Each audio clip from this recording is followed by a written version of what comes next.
The source of material world, as well as he is the source of the jivas, living entities. And Krishna keeps on describing in the 7th chapter how he is the thread on which the pearls of this world are strung.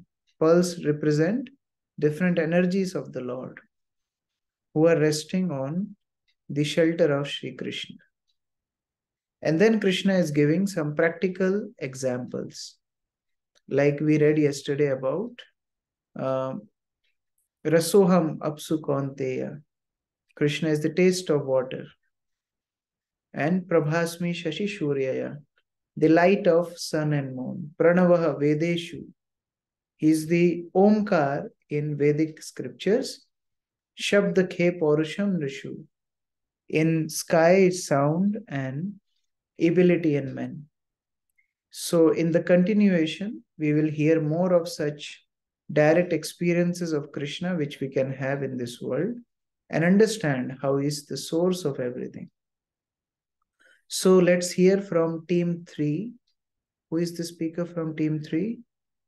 Krishna Prabhuji and Dr. Ash Bhakti. Yes. I am the speaker. Yes. Vinudhari. Yes, Prabhuji. Hare Krishna. So I can start, Prabhuji? Yes. So with the help and input of all my team members, we have prepared this presentation.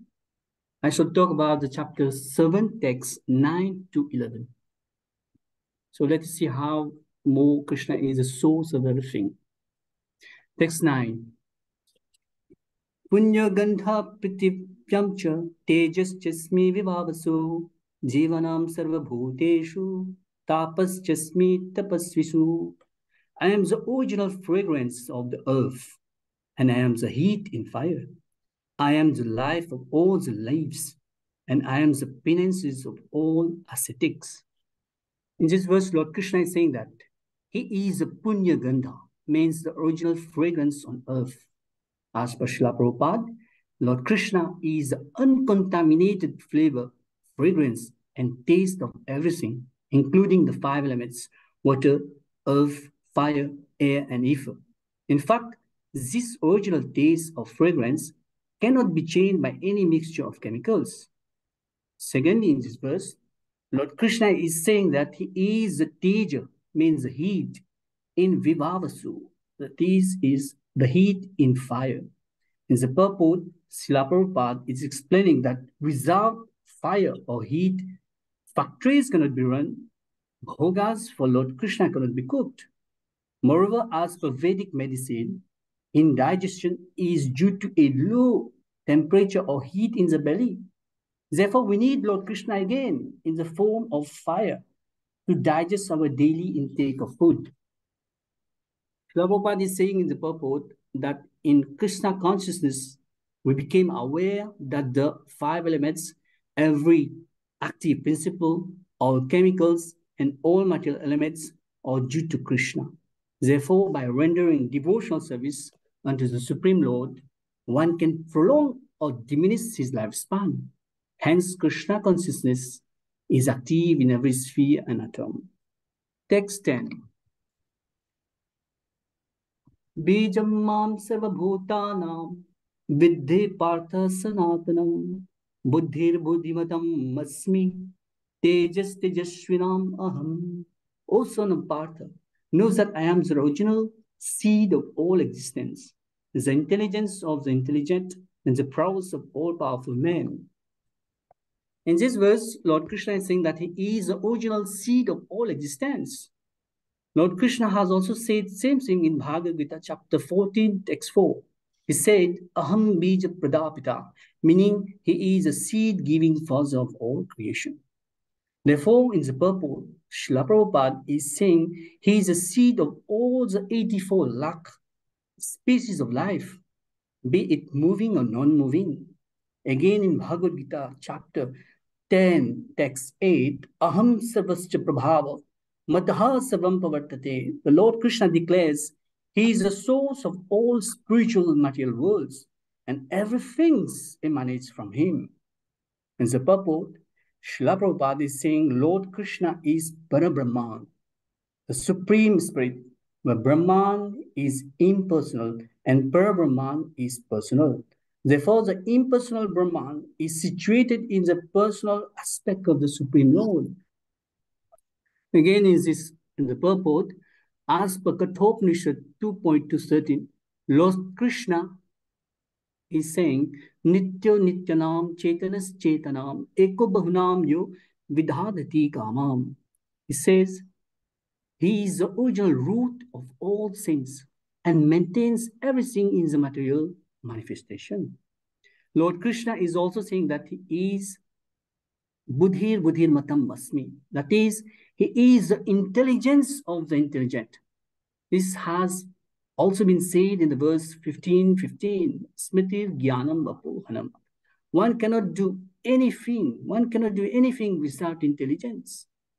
As per Srila Prabhupada, only intelligent class of men can understand Lord Krishna as the Supreme Personality of Godhead. Text 11. Balam balavatam chaham kama ragav vivarjitam dharma virodho bhuteshu kamo asmi bharat sabha. I am the strength of the strong, devoid of passion and desire. I am sex life, which is not contrary to religious principles. O Lord of the Bharatas. Arjuna. In this verse, here the Supreme Lord is saying, Balam Balavatam Chaham. That is, He is the strength of the strong, devoid of passion and desire. As per Srila Prabhupada, strong men should protect the weak, like Kshatriyas do, and not use their strength for personal aggression. In this verse, Lord Krishna is saying that He is Kama, the sex life. But as per Varna Dharma, one should indulge in sex life only for propagation of Krishna conscious children and not otherwise. Hare Krishna. Hare Krishna. Thank you, Venodhari Prabhu, for your wonderful presentation. And you covered almost all important points from the purport. Especially your recitation of the verses, very nice. So, thank you very much. Thank you, Prabhuji. Krishna gives 14 examples how he is present within each aspect of this material nature. Or we can say that how anything special in this world is just because of Krishna's presence. But this list is not all inclusive. This is just for our idea. This is just for example. The same applies to each and every aspect of this world. Actually, living entity comes to the material world to enjoy without Krishna. But it is not possible to exist without Krishna. So Krishna, He is there in the material world, but He is there in the hidden form. He is there in the indirect presence through His energies.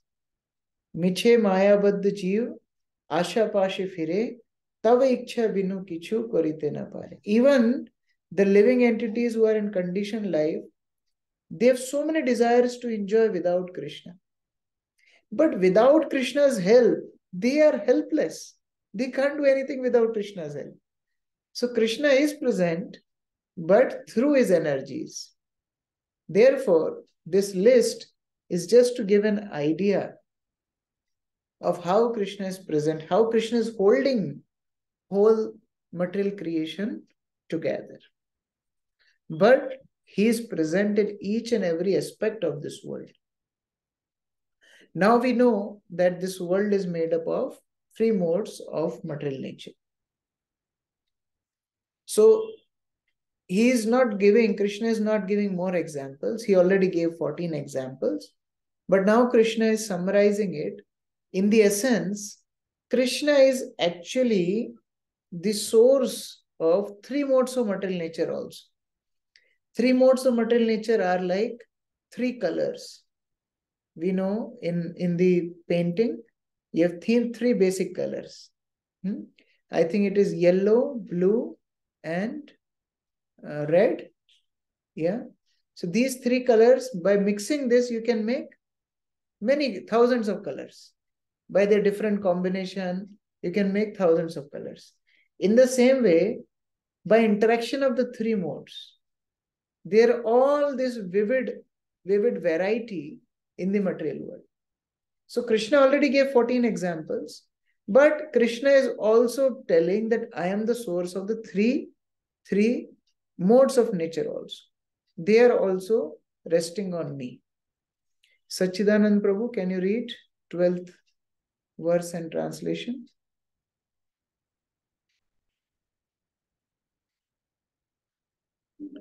Yes, Prabhuji, Hare Krishna.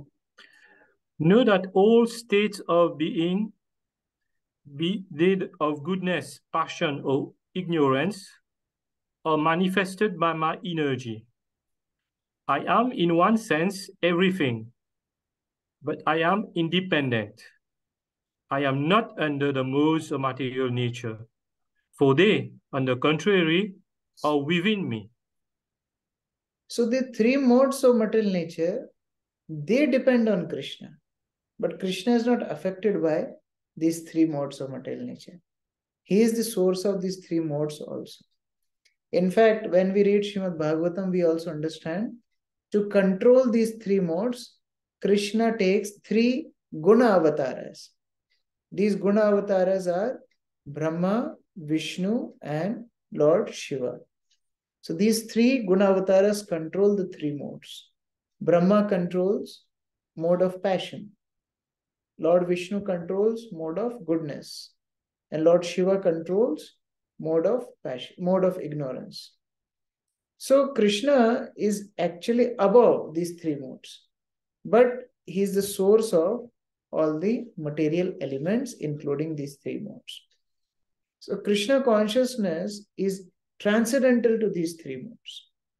Those who are truly Krishna conscious, they are not even in mode of goodness, because mode of goodness is also a material element. It helps to start Krishna consciousness because the habits of mode of goodness are very much similar to our sadhana bhakti, like rising up early, being clean, having a peaceful mind, controlling the senses, gaining knowledge. But it's not transcendental state. Transcendental state is going beyond the three modes. Like, so one example is given in this regard, that being in mode of goodness is like the takeoff track for aeroplane. Aeroplane, when takes takeoff, that time aeroplane goes very fast on the track. But the track is only meant to take off. Plane is meant to fly in the air. So that track helps plane to take off. But actually plane is not supposed to drive on the track itself. In the same way, mode of goodness helps devotee to further progress. But that doesn't mean that mode of goodness is only the perfection of life.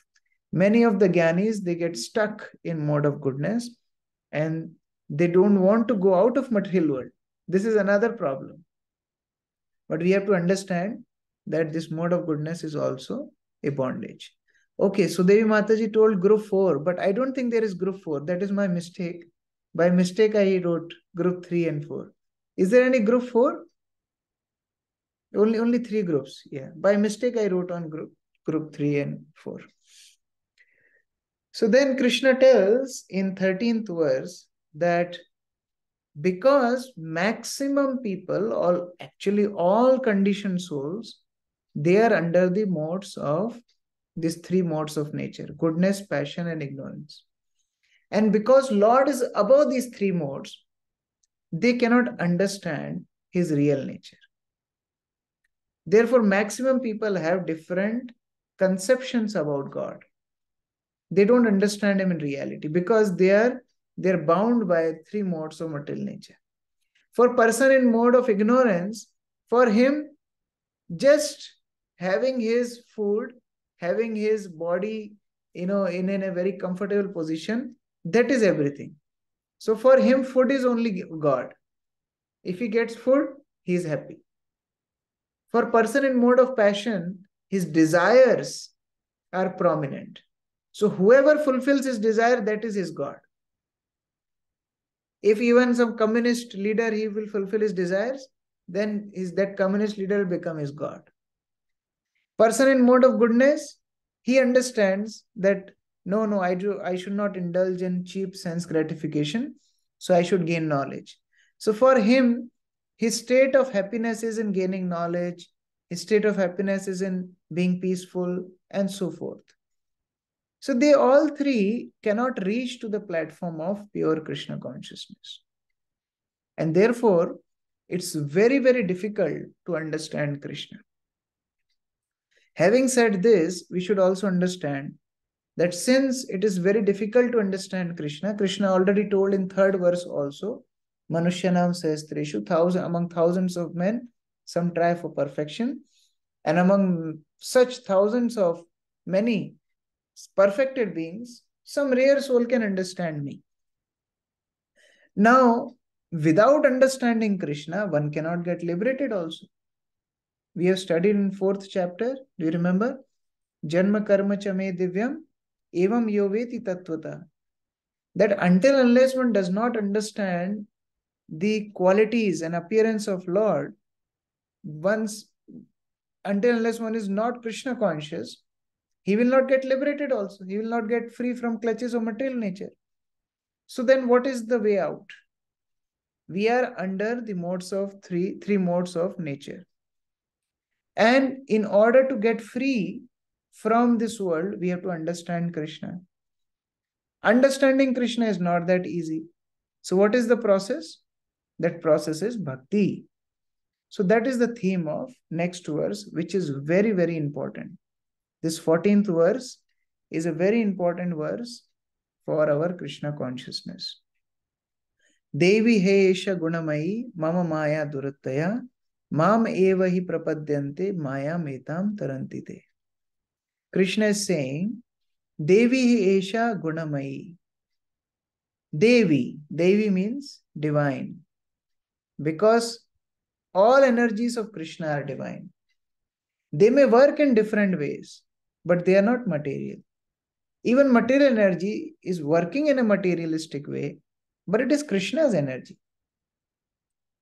So Devi Esha Gunamai. Gunamai means is consistent of three modes of material nature. Gunas are three gunas. Gunamai. Mama Maya, my Maya. Krishna is saying my energy. And since it is Krishna's energy, it is Durattaya, very difficult to overcome. Nobody can defeat Krishna. So how can we defeat Maya on our own?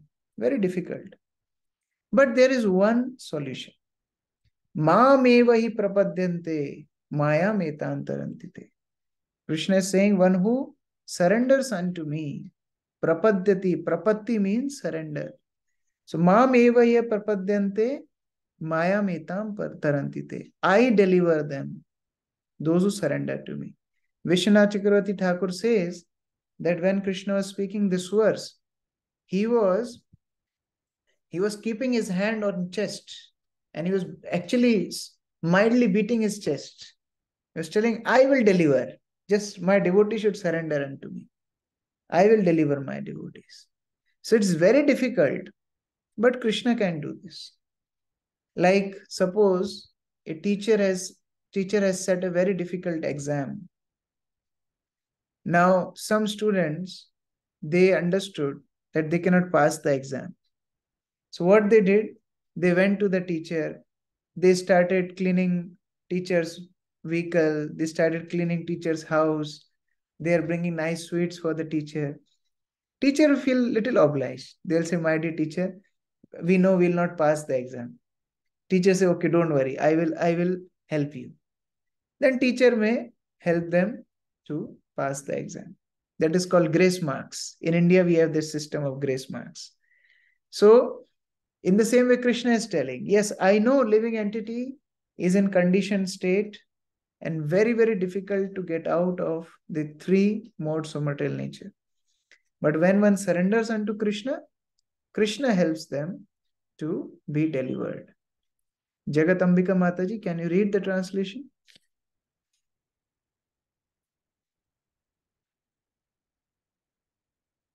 It's on the screen. Text 14, Prabhu. Yes. This divine energy of mind, consisting of the three modes of material nature, is difficult to overcome, but those who have surrendered unto me can easily cross beyond it. So, Krishna is telling that only I can release the conditioned soul. We have to understand this. Because see, if I am bound to my chair, somebody binds me with rope to my chair, and next to me, one more person is bound to the chair.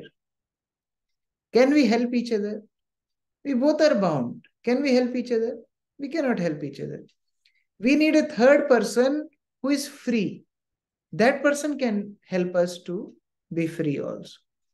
So in material world, everybody is conditioned. So who can help others? Because Krishna is Gunatita. Gunatita means one who is beyond the three modes. He can only help us to be free from these three modes of material nature. So this is his affection for the conditioned souls. Because ultimately, conditioned souls are his children. Krishna will speak that in the further verses. Krishna will tell, I am the seed-giving father. So Krishna is the father for all living entities. So when he sees that living entity want to get free from these clutches of three modes of material nature, and when living entity surrenders unto Krishna, then Krishna helps him to get the living entity free. Namra Sita Mataji. Hare Krishna Prabhu, Dhanislam. Prabhu, I have some questions. Yeah. First is 7.10. Generally, many times I've heard from Srila Prabhupada also, he says only intelligent persons can understand Krishna consciousness or get into bhakti. So again, there is a line written over here, unless a person is intelligent, he cannot understand the Supreme Personality of Godhead. So what kind of intelligence, I've always thinking over it, because there are sometimes people who are very qualified, but still they do not get into Krishna consciousness. So what kind of intelligence actually we are talking about? This intelligence is when a jiva realizes he cannot understand Krishna himself. This is intelligence. When he has this ahankar, ego, that I will understand God myself, he can never understand God. But real intelligence is that we realize that we need help. What kind of help? Until unless Krishna doesn't reveal through his devotees, through his scriptures, we cannot understand Krishna. So real intelligent person is one who surrenders to Krishna or his representatives. Therefore, in Srimad Bhagavatam, it is told that who will follow the process of Krishna consciousness? Sumedasam, those who are most intelligent people. Intelligence means to surrender to Krishna. Like suppose, I was giving this example yesterday also. Like there is a thin boy, maybe 25 kg weight. In front of him, there is 150 sumo pelwan, big fighter. Can he really fight? He cannot fight. But that time, real intelligence is if he seeks for help. In school, it happens sometimes, like a child is in 6th grade and some boys from 8th grade, they may come and they may bully him, they may tease him. So he cannot fight with elder boys. What he does, he sees that they are from 8th grade. He calls another boy from 10th grade. Then this person comes and he says, don't disturb him, he's my younger brother. Then nobody will disturb him. So this is real intelligence. We cannot overcome Maya. But we can approach Krishna, who is Maya Dhakshena Prakriti, who is the master of Maya. So then Krishna can tell Maya, Maya, don't touch this devotee. Let him come to me. Therefore, this is real intelligence. We don't have to unnecessarily research. That is sign of foolishness. Okay? Yes, sir. Yes, sir. And one more question in 7.12, that is 13. It says there are many different kinds of living entities, human beings, demigods, animals, etc. And each and every one of them is under the influence of material nature, and all of them have forgotten the transcendental personality of Godhead. So Prabhu, even the demigods have forgotten, but we see that every time they have problems, they go to Lord Vishnu. So how they have forgotten? They forget in sense, they don't constantly remember that they should serve the Supreme Lord. They're better than humans. They at least go to Krishna, they at least go to Vishnu for seeking help. Don't go to scientists. But even then, the problem is there's so much sense gratification in heaven that they tend to forget doing devotional service. They forget their real character. And we see that again and again, like how Indra becomes envious. He became envious of Kapil Dev, who is incarnation of the Lord. He became envious of Prithu Maharaj, who was incarnation of the Lord. He became envious of Krishna and he wanted to drown whole Braj Mandal by showering torrents of rain of devastation. So we see that time and time again, the demigods get illusioned, even Lord Brahma get illusioned. So this happens because there's so much sense gratification in the heavenly planets that they get carried away. So that is quite possible. Okay, okay, so now just 1 minute.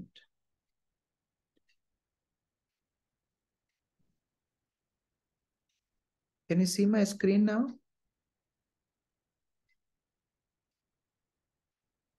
Not yet. Okay, yeah. So Krishna told Arjun that if you surrender unto me, then you can cross the Maya. You can cross the three modes of material nature. So Arjuna may ask that Krishna, such a nice offer you are giving. Everybody should be taking your shelter. Then Krishna tells, no, there are some people who don't come to my shelter. What kind of people are they? They are dushkritina. They are impious people. Kriti means activities. Dushkriti means impious activities. So those who do impious activities, they are called dushkritinas. So when person is impious, when he is impious, when he is carried away by desires to do sense gratification. And when we desire to do sense gratification, when we think that we are enjoyers, who can think he is enjoyer? One who is not a devotee. Because devotee realizes that I am not enjoyer, I am servant. Krishna is enjoyer. But the moment we forget Krishna, that moment we think we are enjoyers. And we do so many sinful activities. So Krishna is telling 4 kinds of dushkritina, 4 kinds of impious people. Namam dushkritino mudha. Mudha is first one. Mudha means fools. Or mudha also means animals. Why Krishna is telling like that? Because people are so much working hard in the material world for their own sense gratification that they have no time for Krishna consciousness. Maximum people, if we go to them and we tell that, read Bhagavad Gita, come to programs, first excuse they will give, no time. They all fall in the category of mudha. Because animals work hard for sense enjoyment. They really work hard. Like donkey, he carries load whole day and night. But donkey doesn't realize that even if I don't carry this load, I will get grass anywhere. Similarly, human beings, they work so hard. And what happens? More rich you are, you get bigger disease. Like in village, we have experience when we go for preaching in villages. They eat 12, 13 chapatis in one meal. And they need like so much sabji, so much, fruits, vegetables. They can eat, they can digest anything. And when we travel in foreign countries, we see one piece of bread, enough. What is this? More advancement, they cannot enjoy. Because that is the characteristic of mudha. More we work like animal, the less time we have for our own selves. Even on the bodily platform, they cannot enjoy. What to speak about the real advancement of spiritual life? So, mudha, animalistic propensity of sense enjoyment. Second thing is naradhama. Naradhama. Naradhama means lowest among mankind. Actually, we see many civilized people in the world. And as the civilization is advancing, people are becoming more polished in their behavior, at least externally. The way they speak, the way they, deal with each other. Externally, they look very civilized. But here, Naradhama means lowest among men means those who are not interested in Krishna consciousness. They may have time, they may have skills, they may have all opportunities, but they are not interested in Krishna consciousness. Vishwanath Chakravarti Thakur tells another important point. Vishwanath Chakravarti Thakur says Naradhama are those who got Krishna consciousness, who got devotional service, but then they give it up. They are Naradhama. Like we all got opportunity to practice Krishna consciousness, and we see so many other people also. Like when there is Ratha Yatra in the town, hundreds and thousands of people see Lord Jagannath. They have opportunity to come closer to Krishna, but they choose Maya over Krishna. That is Naradham. When person keeps more priority to Maya than Krishna. See, Mudha doesn't have opportunity for Krishna consciousness, the first category. They are so busy that they don't even care for Krishna consciousness. But Naradhama are those who are getting opportunity for Krishna consciousness, but they are not practicing it. So they are more danger category. Then there is third category, Mayaya Ahaprita Jnana. Now this is one little more advanced. First one, Mudha, they are so busy in their sense gratification, no chance for Krishna consciousness. Second one, Naradhama, they get chance for Krishna consciousness, but they don't select it. They choose Maya over Krishna. Third category, Maya Aprita Jnana means they will read scriptures. They will practice some kind of spirituality, but according to their own whims and speculations. They don't want to study under a proper authority. They don't want to study under Guru. So they have unauthorized interpretation of the scriptures, unauthorized practice of the spiritual life. That is more dangerous. At least Mudha knows he is doing sinful activity.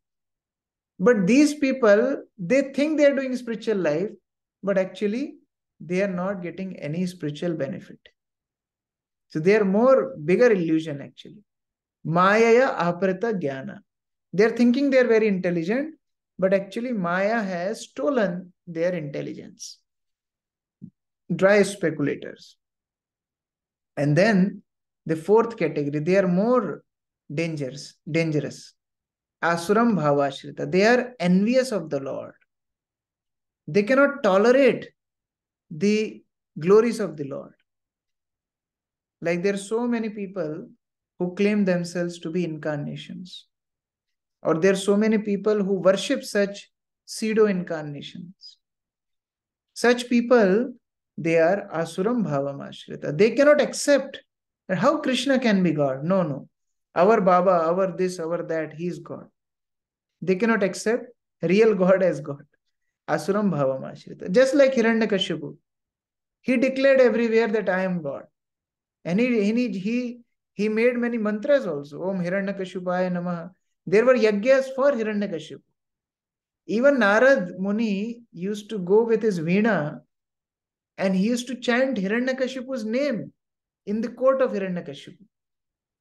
That was Hiranyakashipu's terror. There is a whole chapter in Bhagavatam. Hiranyakashipu terrorizes the universe. They're so envious of Lord, they want to take his position. Even impersonalists, they fall in this category. Asuram Bhavam Ashrita. They want to become God. So Krishna is telling all these four kind of people, they don't come to his shelter. But there are four other types of people who come to his shelter. Yes, Namrasita Mataji. Prabhu, I have few questions in this verse. One line says, because material energy is so powerful, it can resist the unauthorized plans of the atheists and baffle the knowledge of planning commission. It is in quote, planning commission. So, like, what can I understand with this? This is a political term. There are so many planning committees who plan for betterment of this world, or they have so many plans for exploiting other countries, things like that. But Prabhupada is telling that illusory energy, Maya, is more intelligent than them. They think they are very intelligent, but Maya baffle their plans. They plan big, big things, but Maya nullifies all their plans. And Prabhu, there's one more line under Dushkriti.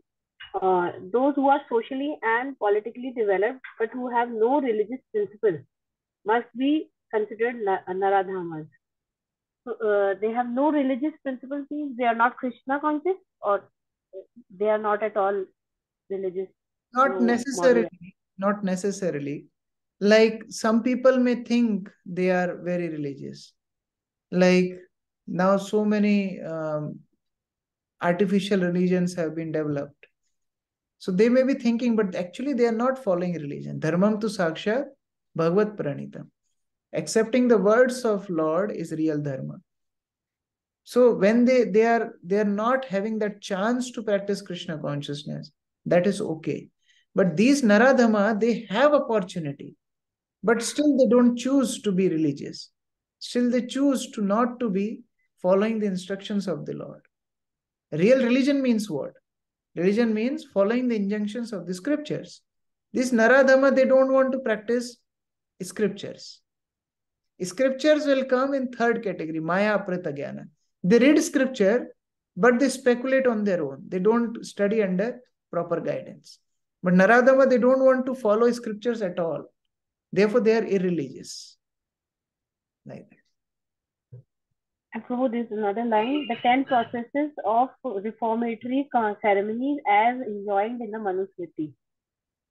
It is the duty of guardians of children to revive the divine consciousness dormant in them.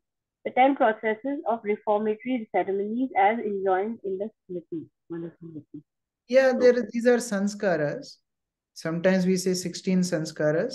Sometimes there are 10 prominent sanskaras. Even now there are even lesser sanskaras. People only do now 2 sanskaras. One is Vivah sanskar, marriage, and after marriage, death. Antim sanskar. Only 2 sanskar they do. But there are so many different sanskaras, purificatory processes, starting with Garbhadhan sanskar, then Upanayan, Annaprashan, so many sanskaras are there, which makes the person more and more purified in their life. So that is described in Manusmriti. Thank you, sir. So now we studied about Dushkritina. Dushkritina means impious people. Opposite of Dushkritina is Sukritina.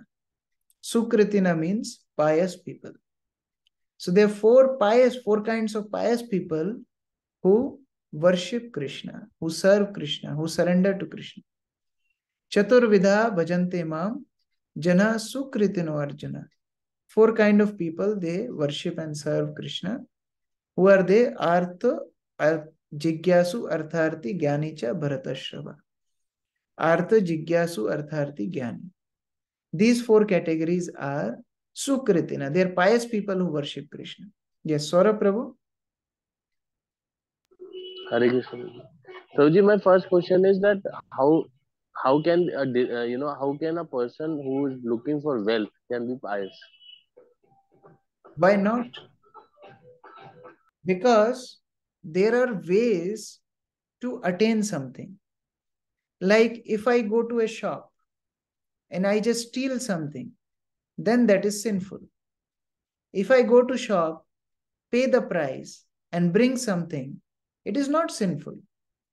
So somebody who is having a desire to have wealth, but he is not exploiting the world on his own. He is approaching the Supreme Lord.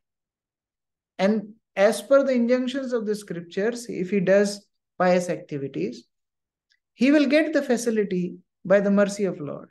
Demigods fall in that category. So it is completely pious.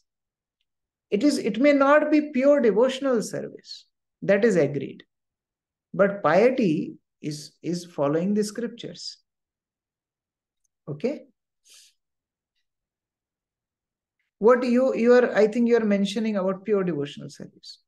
Pure devotional service, there should not be any desires like this. Na dhanam, na janam, na sundarim. But when we talk about pious people, here Krishna is telling very, very basic level of people who approach him. Krishna is not yet telling about pure devotees. Like that. He will tell about pure devotees. And he told also about pure devotee in the first verse. You remember 7.1? Mayasakta manapartha yogam yunjam madashraya. That is pure devotee.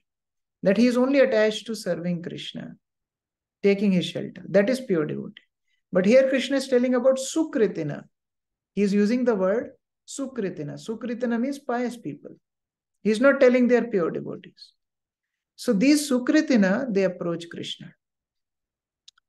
The thing is, their devotional service or their service to Krishna is with some aspiration in exchange. They want something in exchange.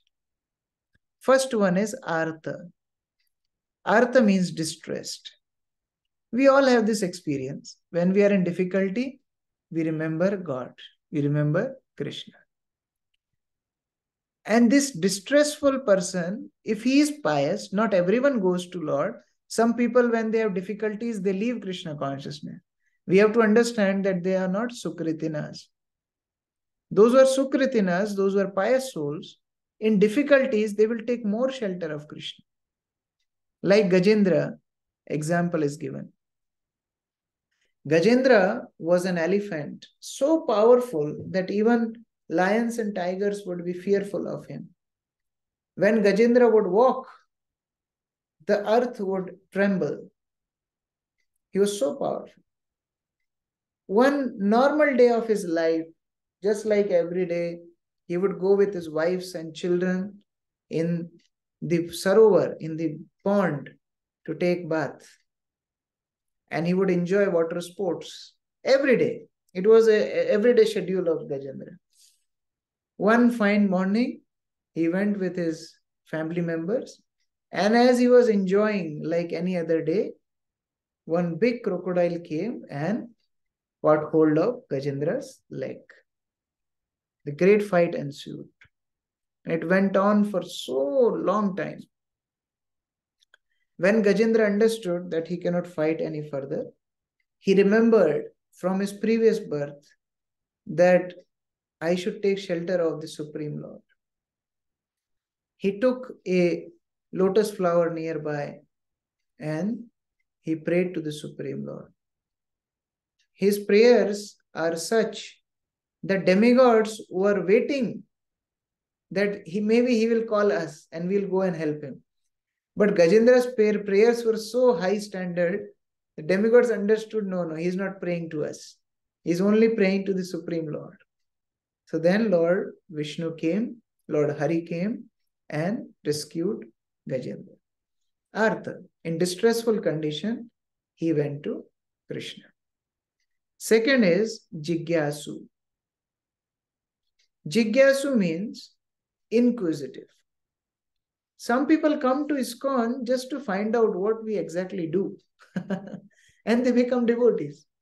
Like one person, he was so envious of devotees, he purchased Bhagavad Gita and he thought that he will find out faults in Bhagavad Gita and he will tease devotees. So he started reading Bhagavad Gita to just find out some points so that he can find out mistake. But as he read Bhagavad Gita, he became devotee.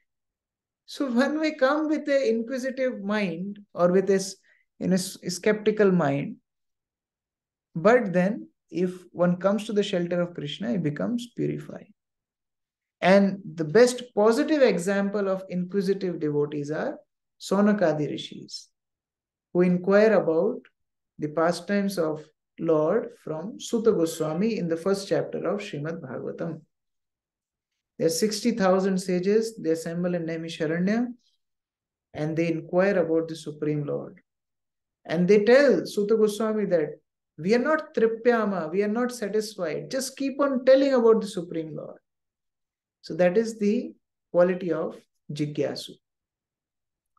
Third is Artharthi. That is a famous one. Artharthi means one who desires some material gain. It may be wealth, it may be opulence, it may be kingdom. And fortunate ones are those who come to Krishna for asking that. We will read in the subsequent verses, maximum people go to demigods. And nowadays, not even demigods. They want to just fulfill their desires on their own. But fortunate souls who come to Krishna for even their materialistic desires, eventually they get purified. Like there is example of Dhruva Maharaj.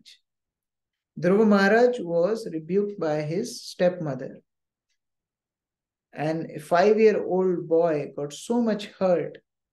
He comes to his mother Suniti crying. Suniti guides Dhruva that don't have any malice for anybody.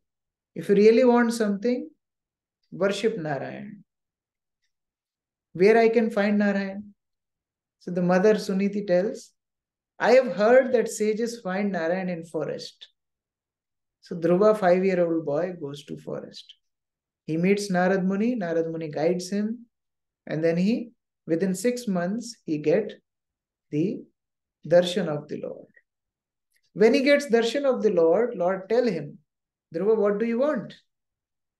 Dhruva says, no, I don't want anything. I was begging for the broken pieces of glass, and now I have got the real jewel. Why I should ask for broken pieces of glass? So I got yourself. I got your devotional service. I don't want anything else. So then Lord still gave Dhruva highest planet in the material universe, Dhruva Loka. Actually, it is not material universe. It is the part of Vaikuntha. So it's greater than Lord Brahma's empire. So Dhruva gets that. Artharthi. And last one is Jnani. Jnani is a self-realized soul. Jnani realizes that this world is not my home. Why I should ask anything material? Let me understand the glories of the Lord. Let me surrender unto him. So this Jnani is most intelligent among the four. Example are 4 Kumaras. 4 Kumaras were the first children of Brahma. They were impersonalists. But as they go to Krishna, as they go to Vaikuntha, they smell the tulsi leaf offered to the Lord's lotus feet and they became devotees. Sukadeva Goswami, again, he was an impersonalist. But as he heard glories of Krishna, that how Krishna gave place of his mother to Putana. Putana came to kill Krishna, but Krishna is so magnanimous that he gave the place of his mother to Putana. Sukadeva Goswami got so much touched, and Sukadeva Goswami became devotee. So like that, there are so many examples of Jnani. So these 4 categories of people, they go and they get chance to become pure devotees. It's not that they are pure devotees, but they get chance to become pure devotees. Let us read this quotation from Srila Prabhupada. Chetan Prabhu, can you read? Yes, Hare Krishna Prabhu. When these 4 kinds of persons come to the Supreme Lord for devotional service and are completely purified by the association of a pure devotee, they also become pure devotees. As far as the miscreants are concerned, for them devotional service is very difficult because their lives are selfish, irregular, and without spiritual goals. But even some of them, by chance, when they come in contact with a pure devotee, also become pure devotees. So for those who are not Sukritina, what is the hope for them? Prabhupada writing that also. Hope for them is association of a pure devotee. That is the hope. If some or other living entity gets association of a pure devotee, then he can get Krishna consciousness. Sometimes devotees ask Srila Prabhupada, Prabhupada, what was our qualification that you gave us Krishna consciousness? Prabhupada said, you have no qualification. I made you qualified. That is our situation. We are not Sukritina also. How many of us were searching for Krishna? Jigyasu, Artharthi, Artha. But as we got association of devotees, we got Krishna consciousness. Usha Mataji, can you read this quotation? Yes, Prabhuji. That is the vision of a true devotee, Sri Nityananda Prabhu, who is the incarnation of Godhead as Divine Master, delivered the typical Naradhamas, the brothers Jagai and Madai, and showed how the mercy of a real devotee is bestowed upon the lowest of mankind.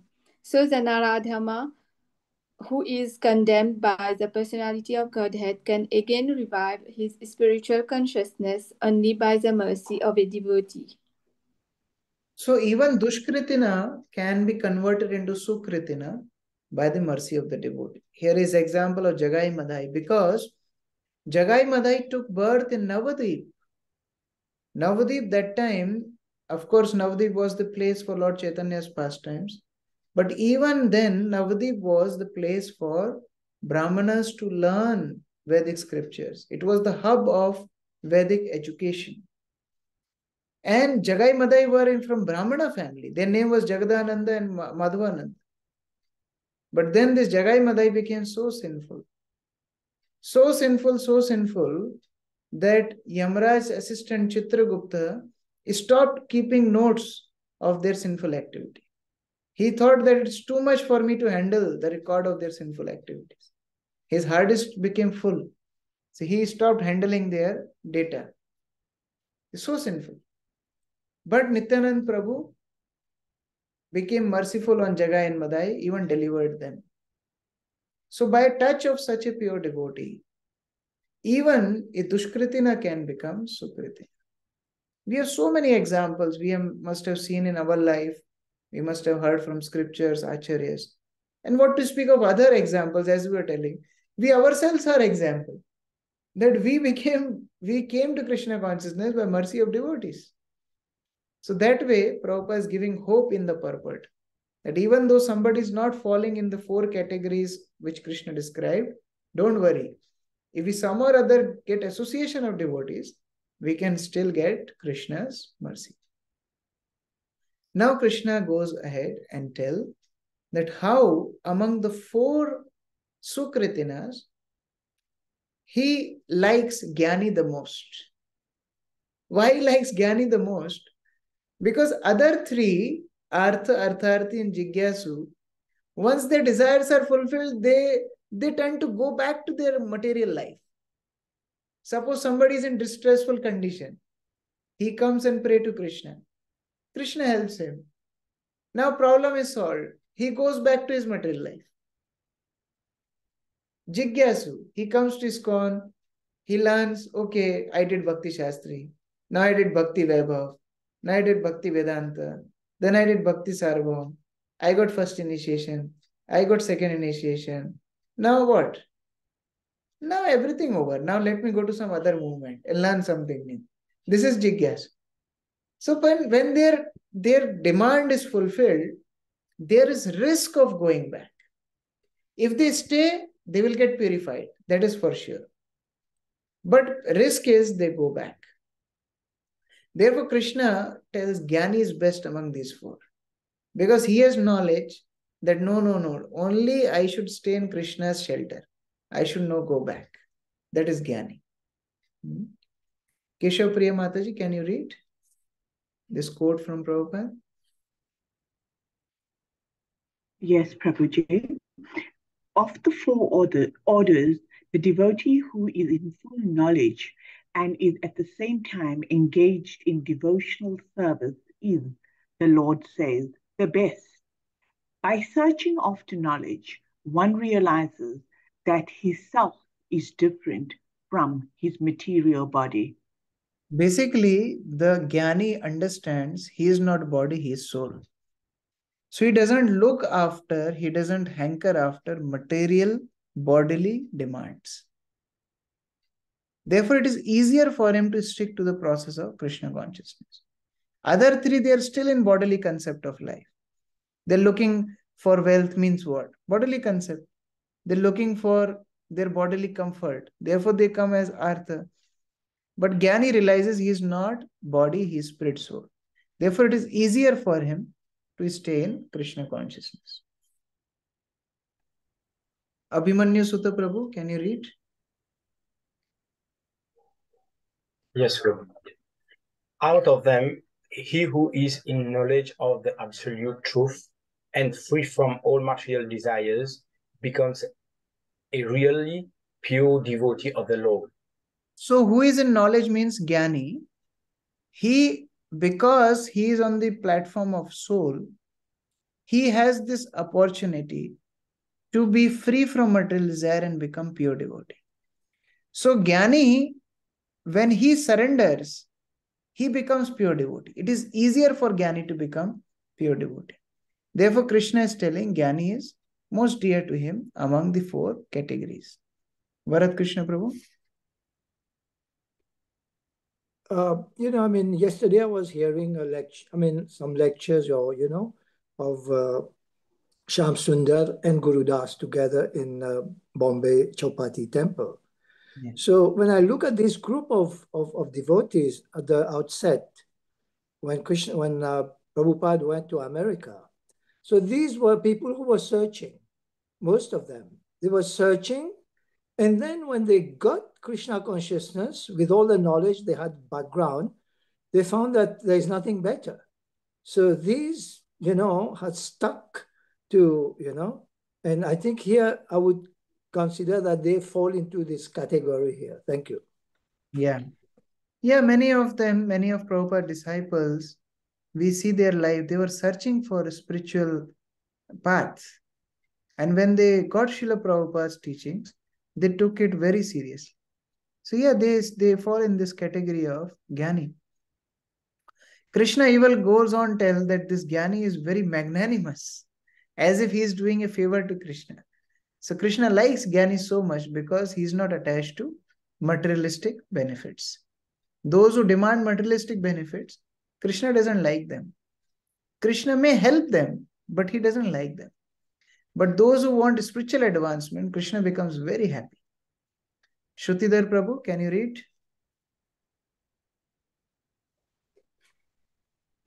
Yes, Hare Krishna Prabhu. The devotee in full knowledge is considered to be very dear to the Lord because his only purpose is to serve the Supreme Lord with love and devotion. Such a devotee cannot live a second without contacting or serving the Supreme Lord. Similarly, the Supreme Lord is very fond of his devotee and cannot be separated from him. Yeah. So such Jnani, when he surrenders to the Lord, what happens? He becomes a pure devotee. And such a pure devotee, Krishna can never give up. Krishna tells in Srimad Bhagavatam that he actually becomes controlled by such a devotee. Aham bhakta paradhina. He becomes dependent on the pure devotee. So that is the secret behind devotional service. So Jnani, he searches after knowledge. He realizes that he is not body, he is soul. And he comes to the knowledge of impersonal Brahman and Paramatma. And when he is fully purified, he comes to the realization of Bhagavan, where he realizes that he is the eternal servant of the Supreme Lord. So that way, he comes to the level of pure Krishna consciousness. And as we were discussing, Krishna goes on and glorifies Jnani by telling that he is very udar. Udar means he is magnanimous. He is very magnanimous. Actually, all those who approach Krishna, they are great. But Krishna specifically likes Jnani very much. So Devi Mataji, can you read this section from the purport? Yes, Prabhuji, Hare Krishna. It is not that devotees who are less complete in knowledge are not dear to the Lord. The Lord says that all are magnanimous because anyone who comes to the Lord for any purpose is called a Mahatma, or a great soul. The devotees who want some some benefit out of devotional service are accepted by the Lord because there is an exchange of affection. So one who comes to the level of surrender to the Supreme Lord, he is Mahatma, he is great soul. How to become this great soul? We may ask that how long it takes for Jnani to become completely surrendered to the Supreme Lord. Is it very easy or does it take very long? So Krishna clarifies that no, it is not that easy. He is repeating it again and again. Third verse he repeated that how rare Krishna consciousness is. In between again he repeated, and now in 19th verse again he is telling how rare pure devotional service is. Bahunanam janmanam ante jnanavan mam prapadyate vasudevah sarvamiti sa mahatma sudurlabha.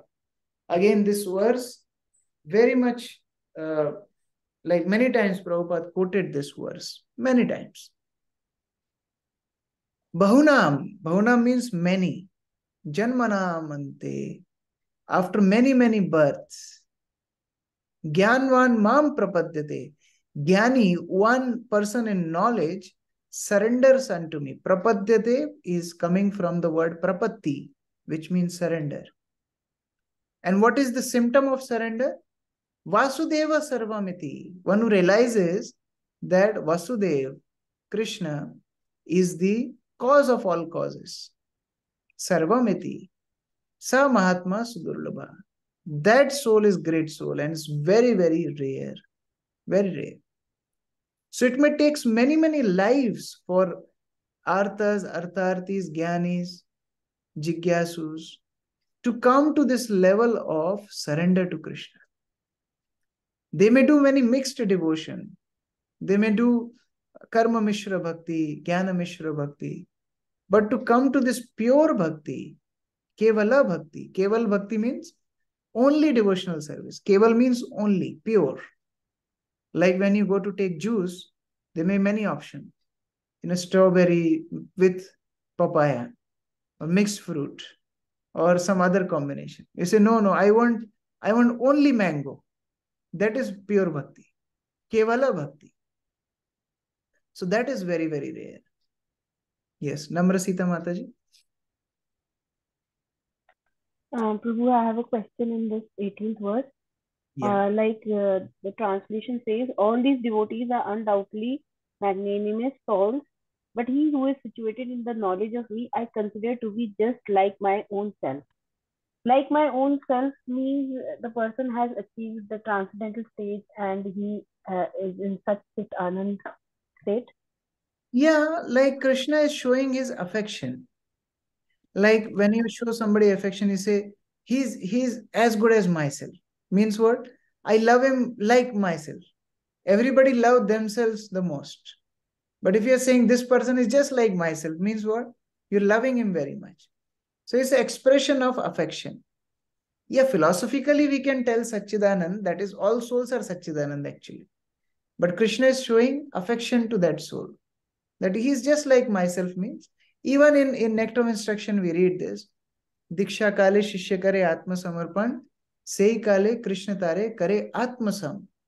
When one surrenders to Krishna at the time of initiation, Krishna accepts that soul just like himself. Now the expression doesn't mean that that soul becomes Krishna. No. That means Krishna showed so much affection to him, just like any person shows affection to himself. In the same way, Krishna, that soul becomes very endearing to the Supreme Lord. Like that. And Prabhu attains my nature. Even that is the same thing? Yes, same.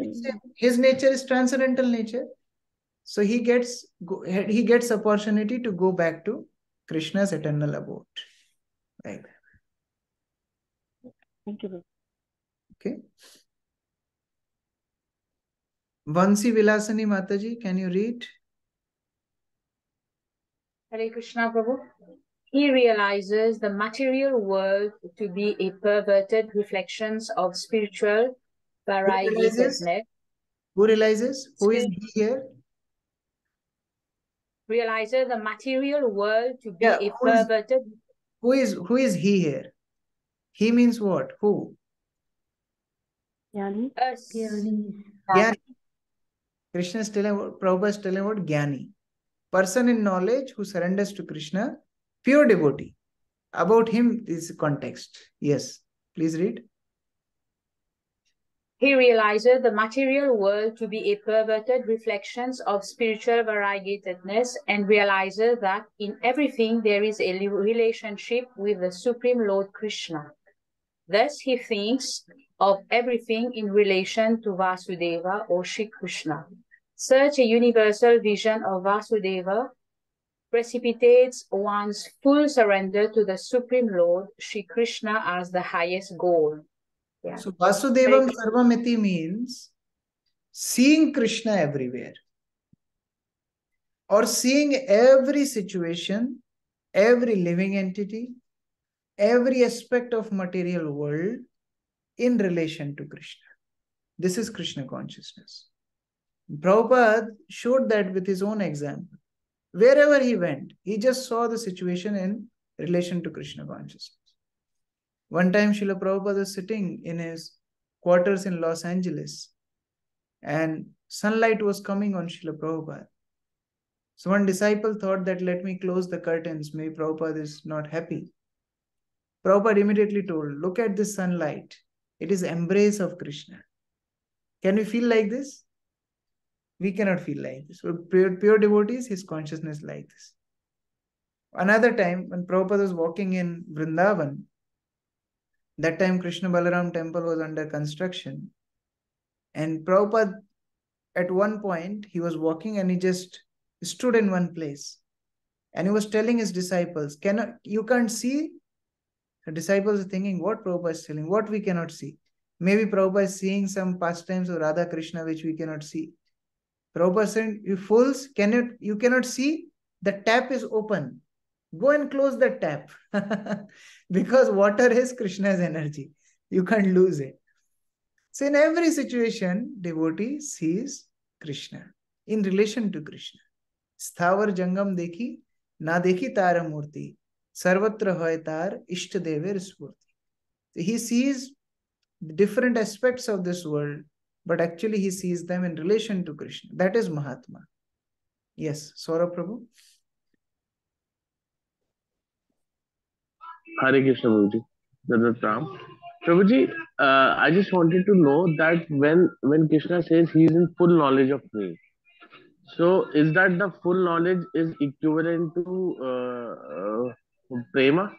When the person is in the stage of prema with God? Not necessarily, because devotion has its own categorization.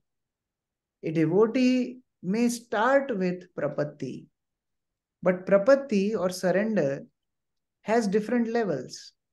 Somebody can be in Shantaras, somebody can be in Dasiras. Prabhupada talks about this in the introduction of Bhagavad Gita. So there are different levels of relationship. And prema is a very highest level of affection for the Lord. So somebody who is having knowledge of Krishna may be just a passive servant also. So he may be just a tree in Vrindavan. So that prema may not be very much manifest, may not be that prominent in his service. So there can be categorization in there, but we can understand that at least he is a surrendered soul. He surrendered to Krishna. And then there may be gradations in the devotional service itself. So Prabhuji, that means a soul may not be, may not be in the prem or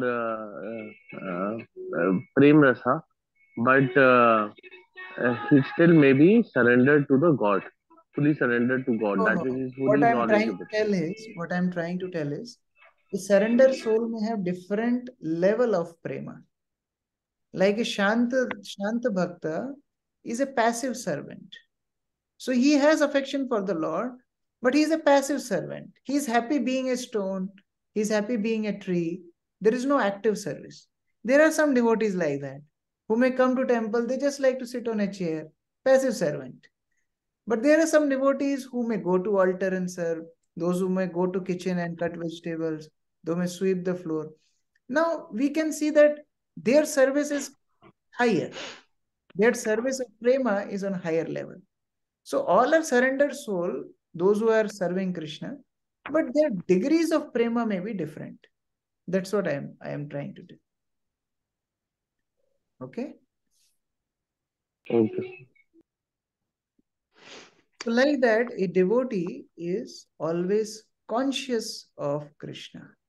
That is the real meaning of Vasudevam Sarvamiti. Let's see who can read. Okay. Diya Mataji, can you read this quote? Hare Krishna Prabhu. So an intelligent man can do it immediately. If one understands that ultimately I will have to surrender to the Supreme Lord, and the Supreme Lord is here, personally speaking, Bhagavad Gita, so why not surrender immediately? If ultimately, after many births, I have to come to this point to surrender, so why should I take so much trouble for many births? Why not immediately? So if we take up this principle, this intelligence, then God is realized in 1 second. But if you don't, then go on with research work for many births. Prabhupada is using 4 times, many words. He is telling that ultimately the perfection of life is to understand that Krishna is the cause of all cause and surrendering unto him. If you have to do that after many births, why don't you do it now? You are getting opportunity to do it now. So why you want to wait for so many lifetimes? He's so pakka in his understanding of scripture. Prabhupada saying, therefore be intelligent and just surrender to Krishna in this life. Now the problem is, some people may argue, why only Krishna? Will I not get same results if I worship demigods? Will I not get same results if I worship the impersonal aspect of the Lord? After all are one. You worship anybody, ultimately you'll get same destination. People have this kind of concept. So Krishna is clarifying that in the next section.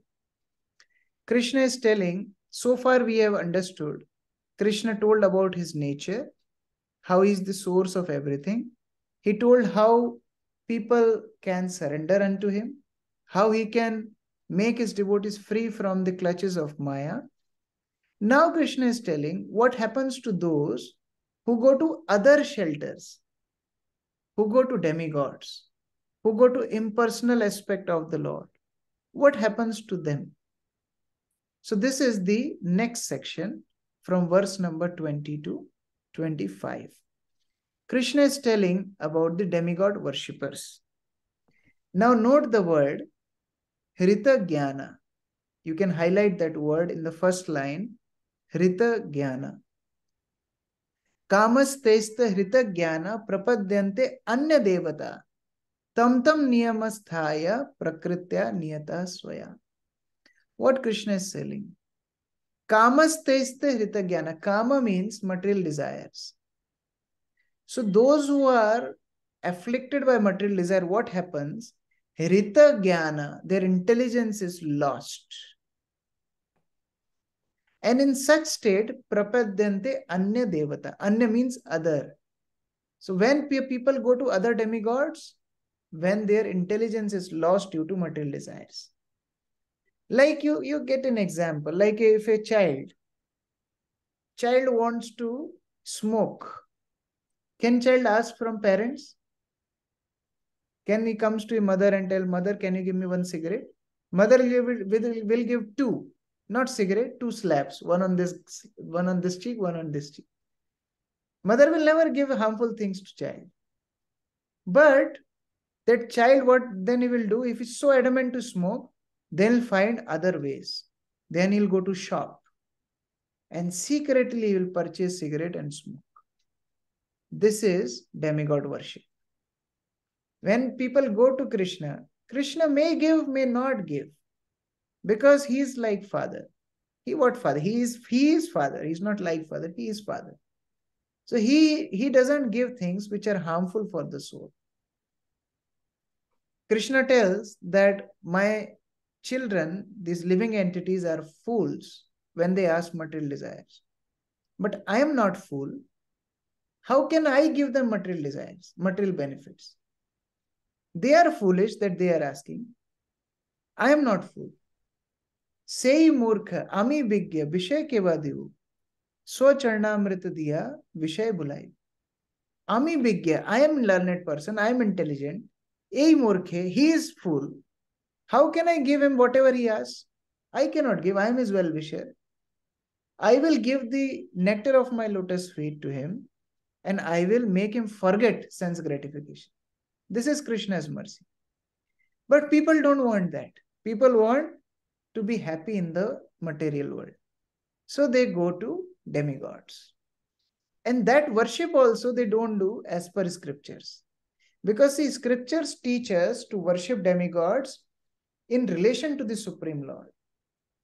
All scriptures, they tell how demigods are the servants of the Supreme Lord.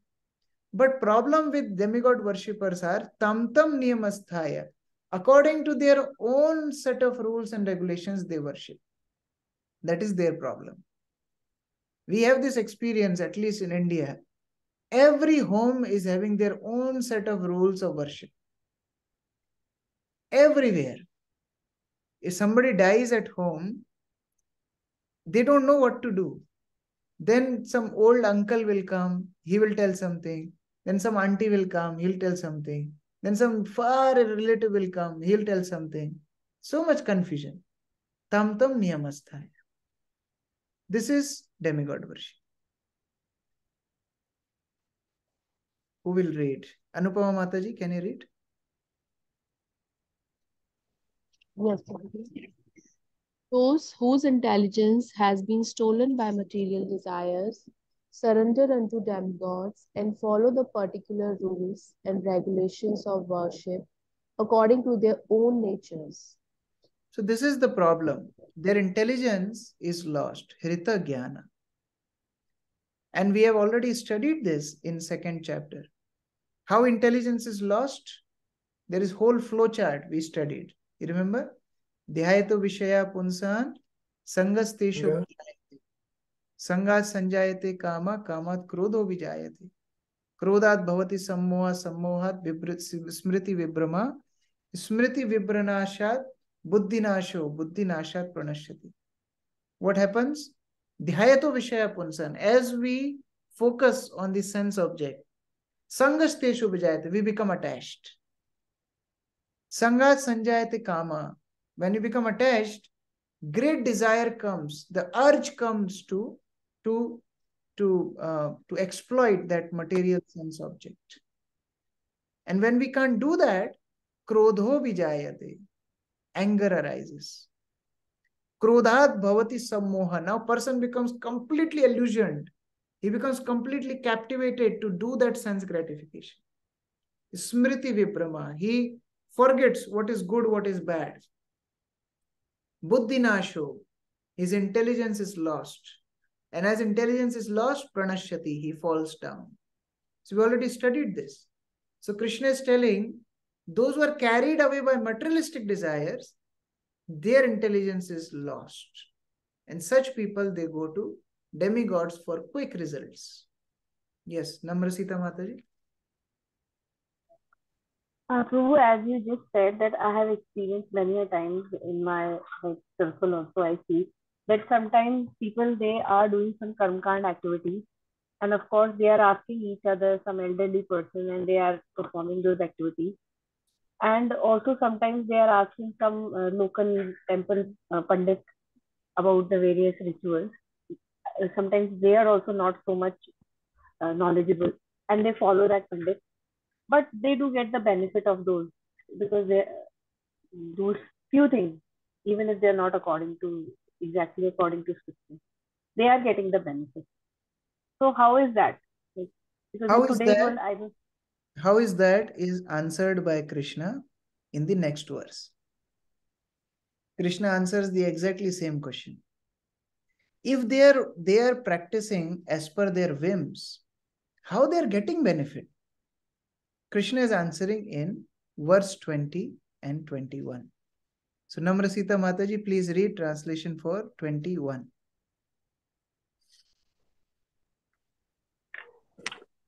I am in everyone's heart as a super soul. As soon as one desires to worship some demigod, I make his faith steady so that he can devote himself to that particular deity.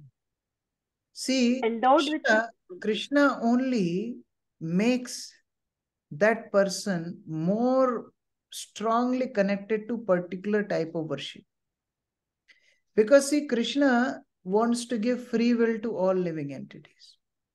If he will just force everybody in his devotional service, that is not voluntary devotional service. Devotional service can't be forced. So Krishna has given this free will to the jiva. Now, if jiva wants to, a living entity wants to have faith on some other process, Krishna allows him to do that. And actually, all results which they get from their respective worship, Krishna only supplies that desire. Read the next verse also, translation for next verse. Endowed with such a faith, he endeavors to worship a particular demigod and obtains his desires.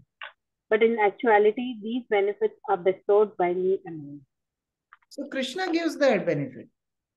But that person thinks that, oh, my such and such Devi has given me such nice benefit. And he remains in that illusion.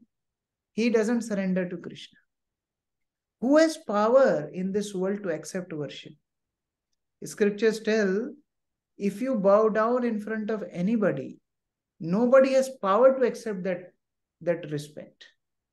Only Krishna has that power to accept respect because he is doing everything. Who can claim that he is the doer? Everybody is dependent on Krishna's energy. So therefore, these demigod worshippers, they can't understand that actually Krishna is making things happen.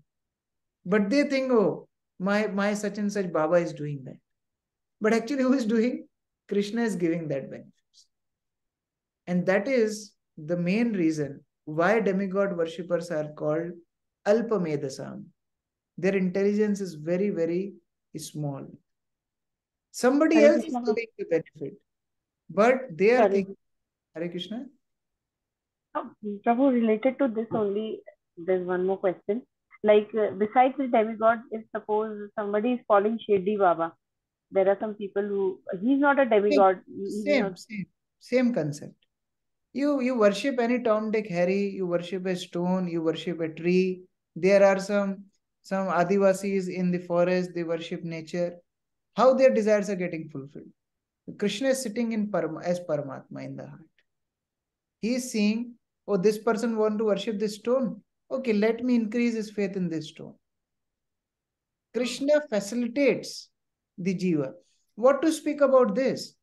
Atheists, they say there is no God, but still they are becoming successful in their life. Who is helping them? Krishna is even allowing atheism. Why he will not allow this type of faith? So Krishna facilitates jiva in the material world because Krishna gave them free will. So if Krishna has given them free will, he facilitates that free will also. Right. Krishna Prabhu? Yeah, I mean, to understand this, the way one may look at it, that there is the stairs, there is the lift. That people are scared of the lift. It's something which they have never seen, or they believe that what happened, I get stuck in between, so I'll better take the lift. I better take the stairs. So there is something that these people, they have climbed up to 10 steps, where they have used the stairs, and they say, okay, I'll go to the next level just by the stairs. So I think this is a gradual process whereby that they're not ready to take the risk. When Krishna says that, okay, Sarva Dharman, surrender unto me, I shall deliver you from all sinful reaction, they don't trust that this is possible. I think it's a faith in Krishna, that there is such a person, such a God as Krishna who can do all these things, all these qualities that God has. So it's either one or the other. Yeah. I'll add one more aspect to this example. This example of lift and stairs is very, very appropriate to worshipping demigods or going to other shelters. But it will happen when we see demigods as Krishna's representatives. Then slowly, slowly we are going towards Krishna through other processes. But here Krishna is telling about those people who have nothing to do with Krishna. So they are actually climbing with stairs in the wrong building, not even the right building. They're climbing the stairs even in the wrong building. If they see demigods as Krishna's representatives, then also they will get some spiritual advancement and slowly, slowly they will come to Krishna consciousness. But here Krishna is telling them Hrita Jnana. Hrita means somebody has no intelligence. He's not even climbing the right building. He is thinking that my Sai Baba is Supreme Personality of Godhead. His biggest illusion. So that person will not make any spiritual progress. But if they think that, okay, this person is helping me in my life, Krishna has blessed him with this power, then also he will progress. That is not a problem. But when they think that these different demigods are independent of the Supreme Lord, then actually they are not making any spiritual progress. Krishna is condemning them. We can understand it better by next verse. Actually, all these queries, Krishna is clarifying as he is explaining Arjuna. He is telling, and this again, you can mark these two words in this verse. In the first line, last two words, actually second line, last two words, Alpa Medasam. You can mark these two words. Antavantu phalam tesham tad bhavati alpa medasam. Devan deva yajo yanti mad bhakta yanti mamapi. What Krishna is telling, that these demigod worshippers are alpa medasam. Alpa medasam means, alpa means little, a very little intelligence. Because they don't know, by worshipping demigods, they may go to demigods. They may go to their planets. But their planets and demigods themselves are temporary. So they have to again come back and suffer. Demigods are temporary. Their planets are temporary. Their benedictions are temporary. How you will enjoy permanently?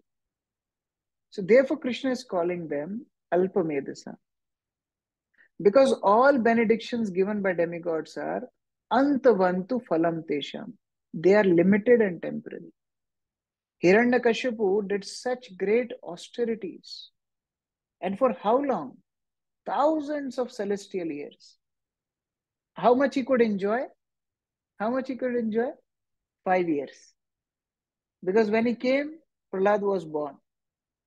And Prahlad was 5 years old when Nrsimhadev did first open chest surgery of Hiranyakashipu, where operation was successful but patient died. And Hiranyakashipu was killed. So how much he could enjoy? Thousands years of celestial years, not earthly years. And he enjoyed for 5 earthly years. So that is material world. The benedictions by demigods are very limited, very temporary. And the amount of hard work demigod worshippers do is so huge.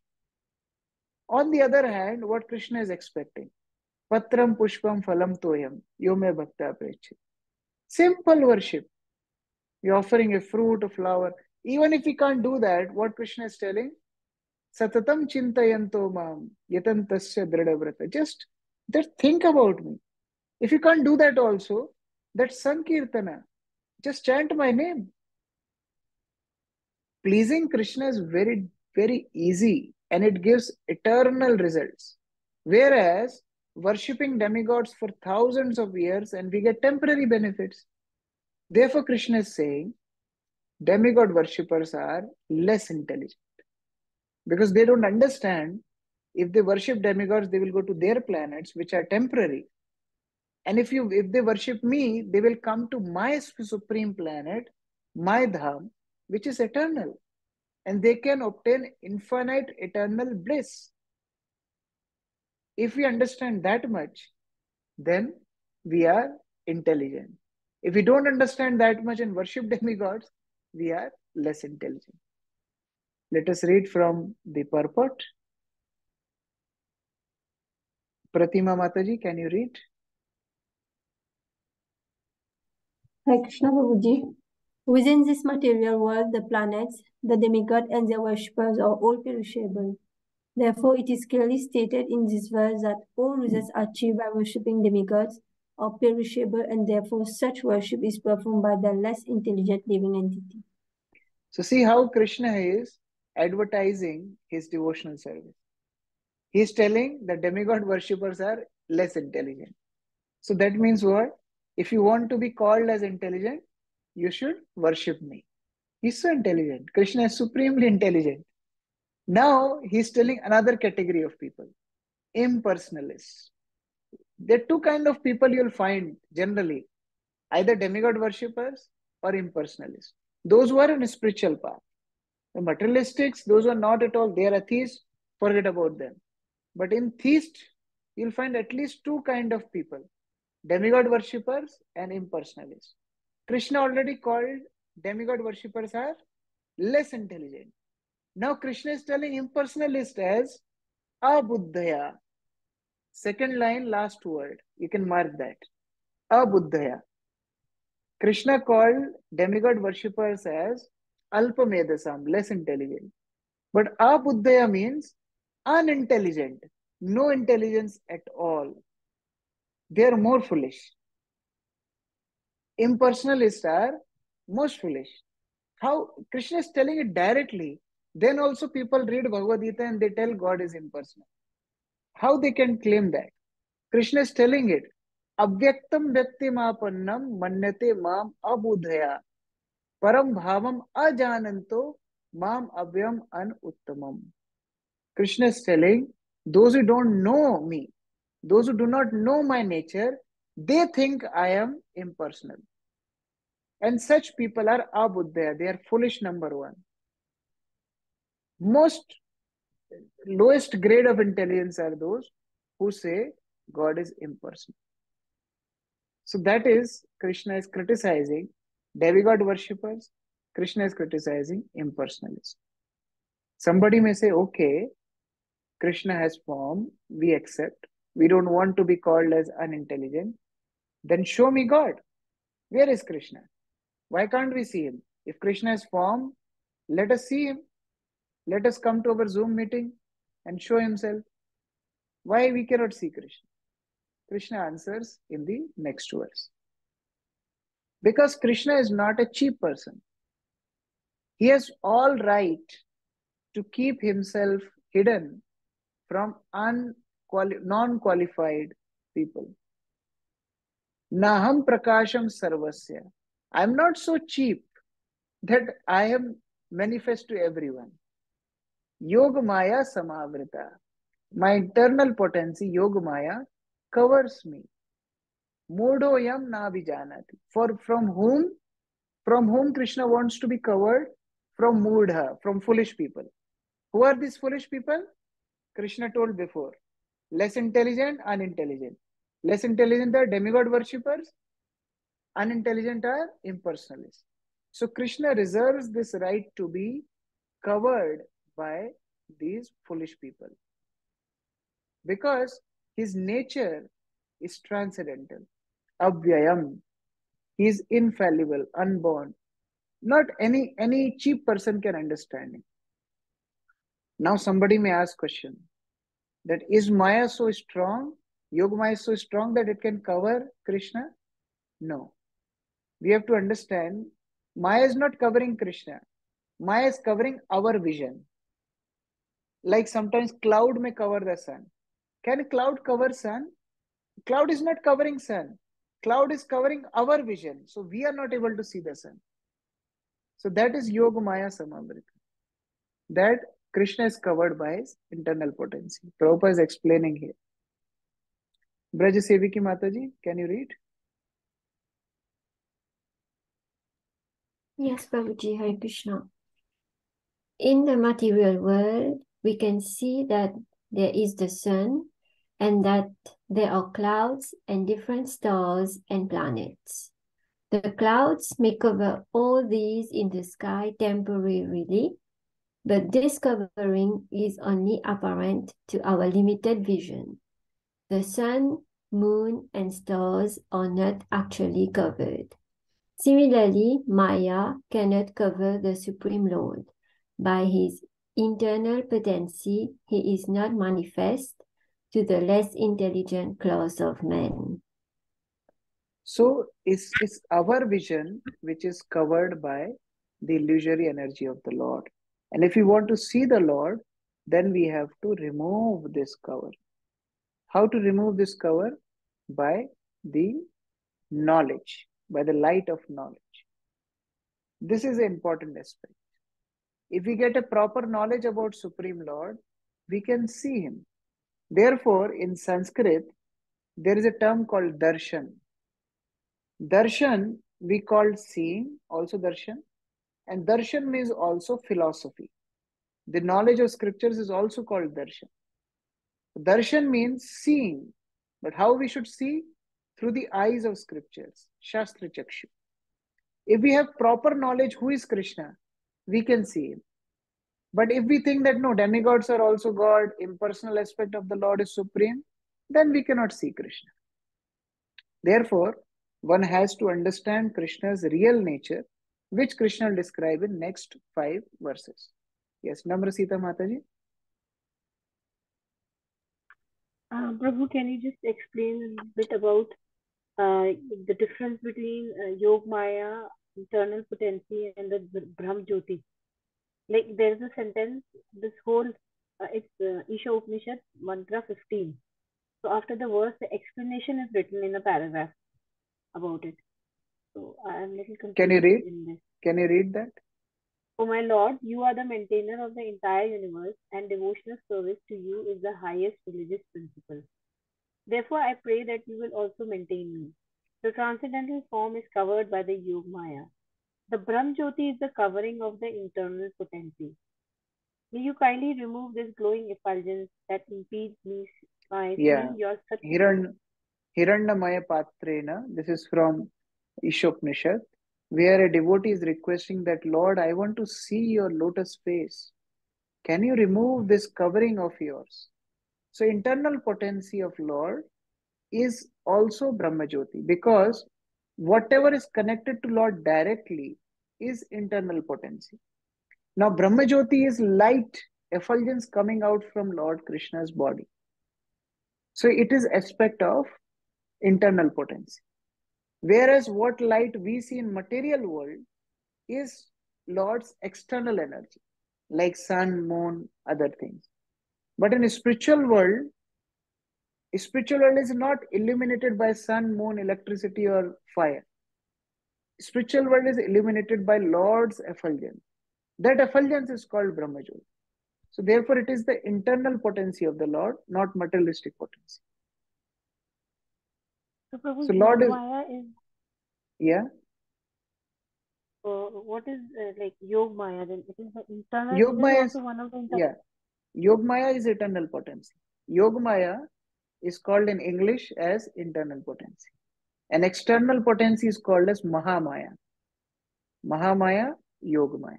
Yog Maya is internal potency of the Lord, and Mahamaya is external potency of the Lord. And Jiva is marginal potency of the Lord, living entity. That is the difference. Jyoti and Yog Maya are different. No, they are same. I am saying external energy of Lord is Mahamaya. Internal energy is Yogmaya. Now Yogmaya has different aspects. Yogmaya has Aladini Shakti, which gives pleasure to Krishna. Yogmaya has aspect of Brahmajyoti, which is effulgence of Krishna. Yogmaya has Samvit Shakti, which is knowledge energy of Krishna. So Yogmaya has different attributes. So one of the attributes is effulgence of Krishna, which is Brahmajyoti. Okay? And Prabhu, yes, Like one more. Mahamaya, like external energy. What are attributes of external energy? Three modes of material nature. Rajogun, Tamogun, Satogun. These are external energy. In the same way, internal energy also having different attributes. One of them is Brahmajyoti, which is also called in Samvit Shakti, knowledge Shakti of the Lord. Okay. Prabhu, one more line is there in the same verse. Therefore, in the Bhagavad Gita, Krishna says that, but for his pure devotees, all men consider him to be like themselves. Therefore, can you repeat? All men, therefore, in the Bhagavad Gita, Krishna says that, but for his pure devotees, all men consider him to be like themselves. It's meaning that his devotees, Krishna's devotees, know that Krishna is Supreme Lord and we are his servants. All conditioned souls, they think, oh, Krishna is like us. What a great deal. We are also controller, he is also controller. We also enjoy, he also enjoy. He can do rasa dance, we can also do rasa dance. What is the difference? This is sign of conditioned soul. But Krishna's devotees, they know complete difference. Now, Supreme Lord is Bhaktaram Yajna Tapsa. I am servant. So this is difference between conditioned soul and devotees. Like that. Thank you. Okay. And this is actually the theme of next verse. Some of the questions are always related to the next verse. So Krishna is telling here, what is the difference between a living entity and a Krishna himself? Vedaham samititani vartamani cha Arjuna. Bhavishyani cha bhutani mam tu vedana kashyana. Krishna says, I know everything. I know the past. I know the present. I know the future. I know everything about all living entities. But they cannot understand me. That is the difference. Who can know Krishna? Because Krishna is above all mental speculation. He is called Adhokshaja. He cannot be perceived by materialistic senses. Therefore, Krishna is not a simple living entity. They are all spiritual aspects. Soul is also spiritual, Lord is also spiritual. But Lord is Vibhu.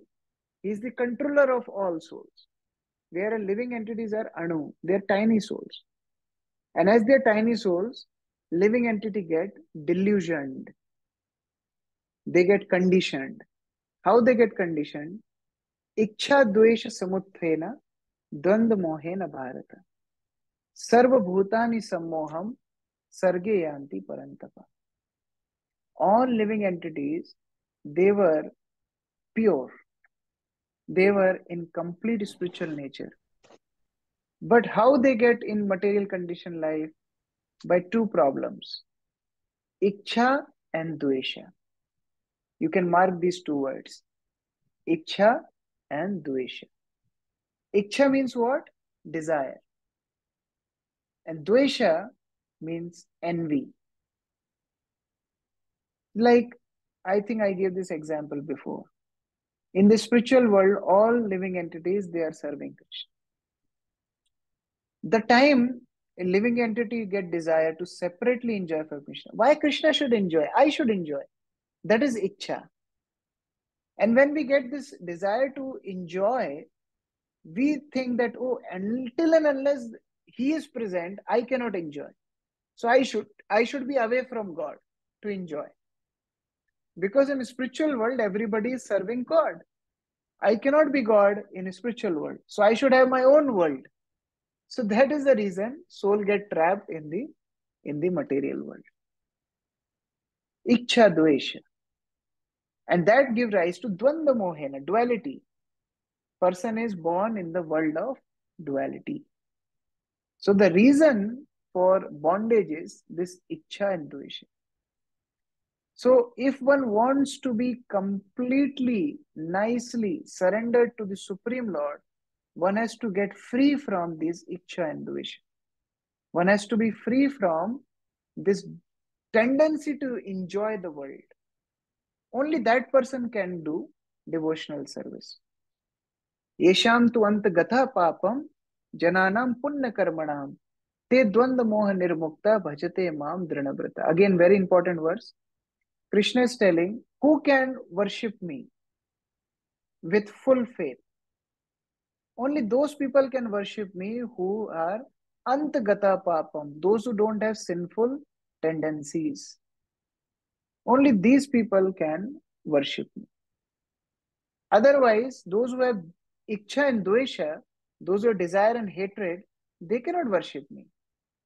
Only those who are pure, they can worship me dridhavrata, with full determination.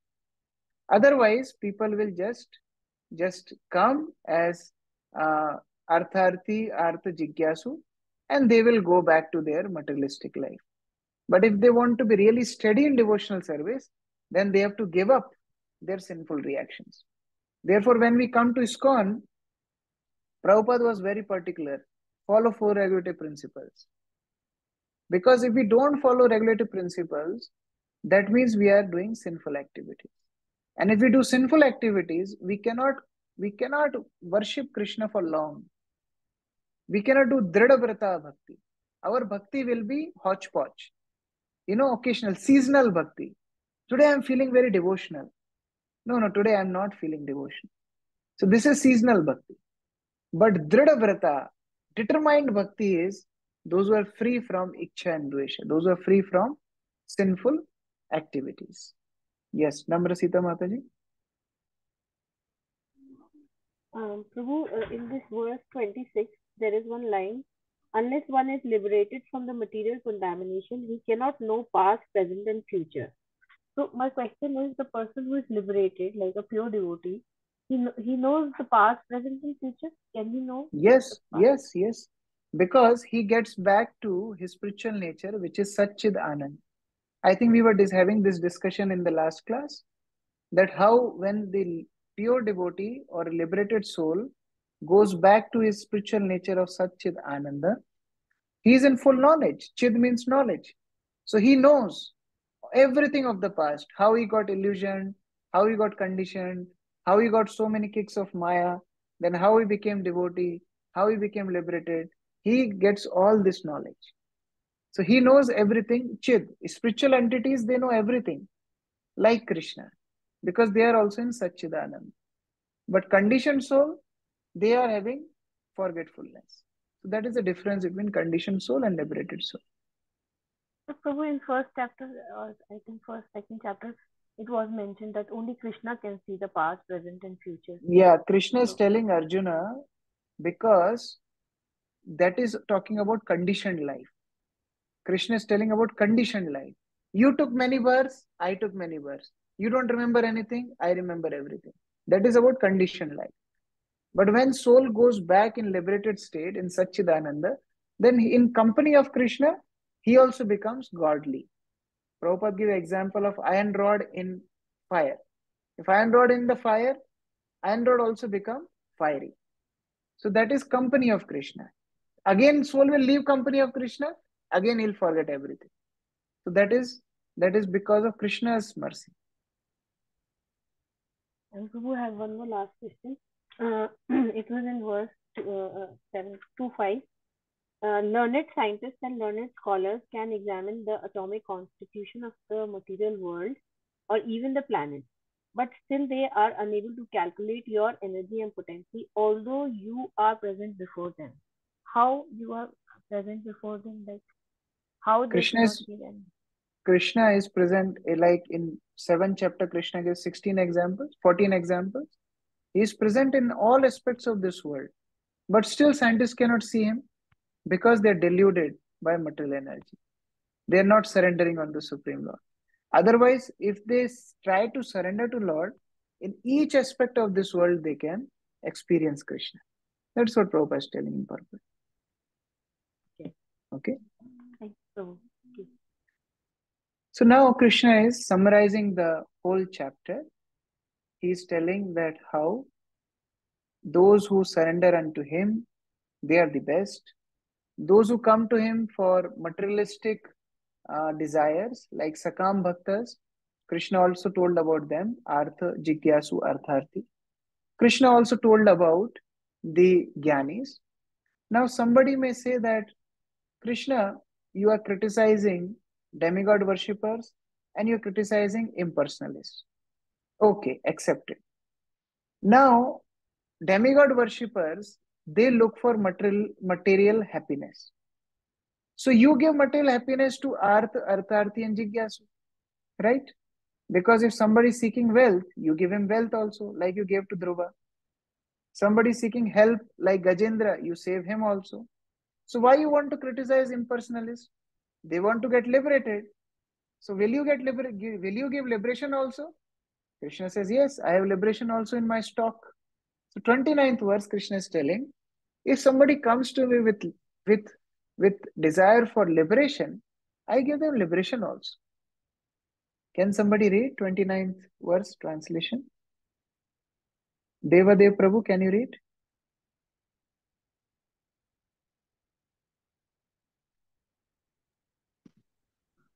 Intelligent person who are endeavoring for liberation from old age and death take refuge in me in devotional service. They are actually Brahman because they entirely know everything about transcendental activities.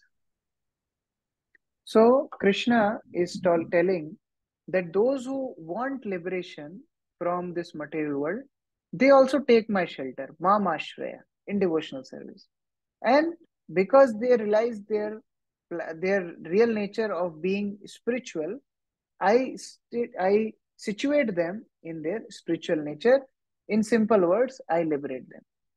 And then Krishna tells in the verse 30th about, again, pure devotional service.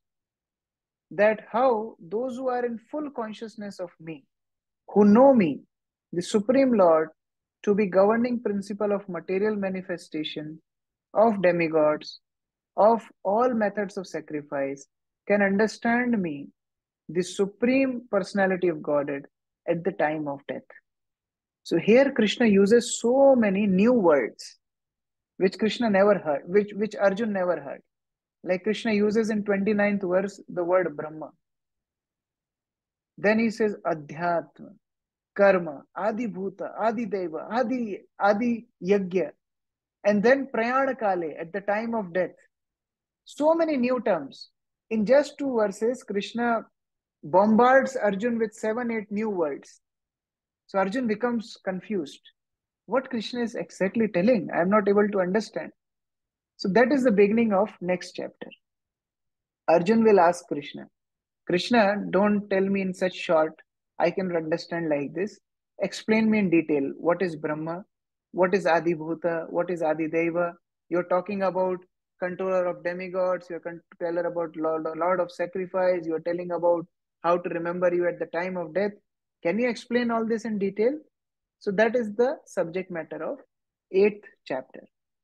So like that, this is a very small chapter. At the same time, so many wonderful points Krishna described. Just to revise, Krishna starts with, I'll just share the screen. Yeah. So Krishna starts with how one should know the knowledge of Krishna from him. And he glorifies the process of hearing. Then Krishna shares how he is the source of all material energies and spiritual energies. Then Krishna tells how living entity can surrender unto him. And those who are Gyanis, they are very fortunate and dear to Krishna. Then Krishna tells how demigod worshippers and impersonalists, they don't worship the Supreme Lord, and therefore living entity should cleanse the heart. They are now illusioned by Ichcha and Dvesha, by desire and hatred. But now they should cleanse the heart, and when they cleanse the heart, they can get the devotion to Krishna, Dridhavrata, with determination. And Krishna summarizes the chapter with so many new terminologies, which Arjuna also got confused. So Arjuna asks in next chapter, 8th chapter, Krishna, can you elaborate these 2 verses which you told in the last? So 8th chapter, Krishna elaborates these different aspects. So we will have now 4 good days, Thursday, Friday, Saturday and Sunday. I request all devotees to kindly revise this chapter nicely in these 4 days, this 7th chapter, so that when we start 8th chapter on Monday, it becomes easier to understand the topics, and we can also understand the link, how Krishna is systematically taking Arjun through the journey of devotional service. Hare Krishna. Jagat Guru Srila Prabhupada ki jai. Srimad Bhagavad Gita as it is ki jai. Bhakti Sastri batch ki jai. Nitai Gaur Premanande Hari Hari Bo. Hare Krishna. Hari Hari Bo. So it was a solid 2-hour class. I hope you have taken notes, and please revise in the next 4 days. This chapter is very important. So many important concepts. Hare Krishna. Srila Prabhupada ki jai.